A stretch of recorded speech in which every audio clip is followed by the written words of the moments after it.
Breaking చూస్తున్నాం. Chhattisgarh encounter లో మృతి చెందిన మావోయిస్టులకు పోలీసులు సామూహిక అంత్యక్రియలు నిర్వహించారు. వారి మృతదేహాలను తమకు అప్పగించాలని కుటుంబ సభ్యులు ఎంత వేడుకున్నా పట్టించుకోలేదు. ఎదురుకాల్పులో మృతి చెందిన 27 మంది మావోయిస్టుల మృతదేహాలకు సామూహిక అంత్యక్రియలు నిర్వహించారు. కేశవరావుతో పాటుగా పలువురు కీలక నేతల మృతదేహాలకు అంత్యక్రియలు చేశారు.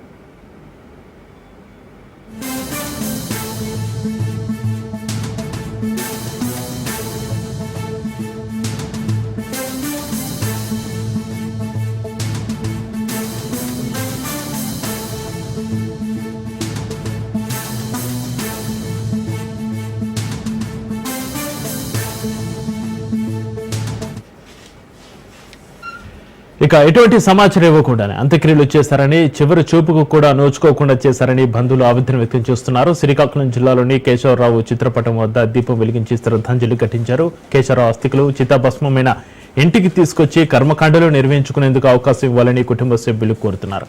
కేశవరావు తమ్ముడు రామ్ ప్రసాద్ ఇంకా నారాయణపూర్లోనే ఉన్నారు.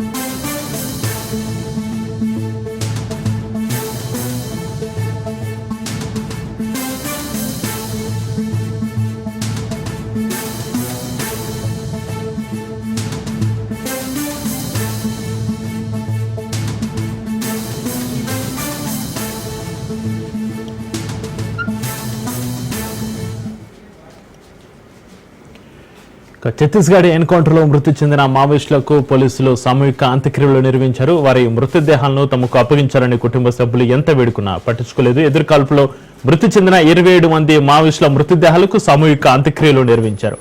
కేశవరావుతో పాటుగా పలువురు కీలక నేతల మృతదేహాలకు అంత్యక్రియలు చేశారు.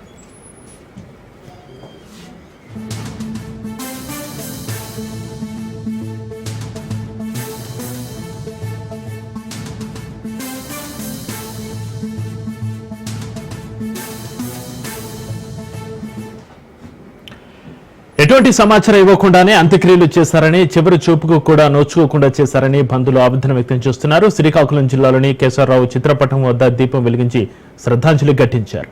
కేశవరావు అస్థికులు చితాభస్మమైన ఇంటికి తీసుకొచ్చి కర్మకాండలు నిర్వహించుకునేందుకు అవకాశం ఇవ్వాలని కుటుంబ సభ్యులు కోరుతున్నారు. కేశవరావు తమ్ముడు రామ్ ప్రసాద్ ఇంకా నారాయణపూర్లోనే ఉన్నారు.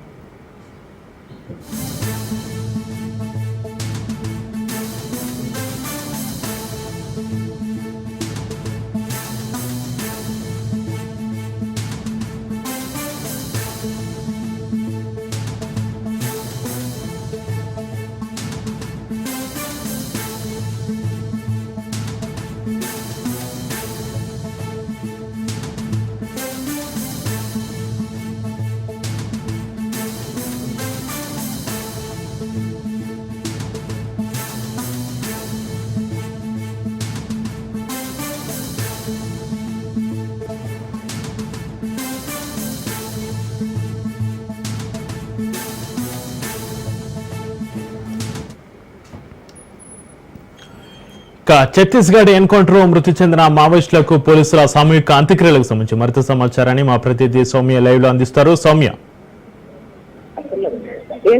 ప్రస్తుతం చూసుకున్నట్లయితే జీవనపేటలో ఉన్నాము. అయితే ఏదైతే నారాయణపూర్ ఎన్కౌంటర్ లో జరిగినటువంటి మావోయిస్ట్ ఎన్కౌంటర్ ఉందో దానిలో ఏదైతే ప్రధాన అగ్రనేత మృతి చెందారో కేశవరావు, ఆయనకు సంబంధించిన పార్థివదేహం కోసం కుటుంబ సభ్యులు దాదాపు 6 రోజుల పాటు కూడా పోరాడారని చెప్పుకోవచ్చు. అయితే నిన్న సాయంత్రం ఛత్తీస్గఢ్ పోలీసులు మాత్రం ఎలాంటి ఇన్ఫర్మేషన్ ఇవ్వకుండా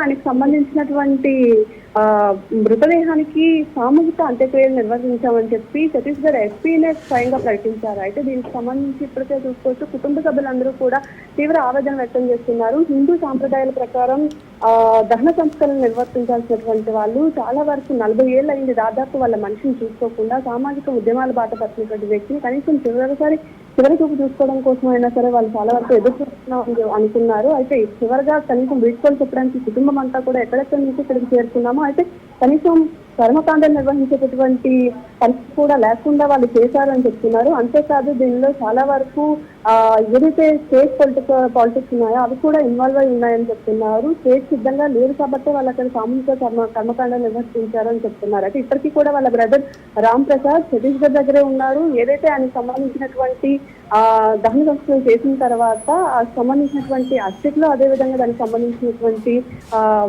ఏదైతే ఉన్నాయో వాటినైనా కనీసం తీసుకొచ్చి ఇక్కడ హిందూ సాంప్రదాయాల ప్రకారం వారు జరపాల్సినటువంటి 12 రోజుల కార్యక్రమాన్ని జరపడం కోసం ఎదురు చూస్తున్నట్లు తెలుస్తుంది. కానీ దాని మీద కూడా ప్రస్తుతం ఛత్తీస్గఢ్ పోలీసులు ఇవ్వడానికి కూడా సముచితం తెలపనట్లుగా అయితే ప్రస్తుతం మనకు తెలుస్తుంది. Right, thank you.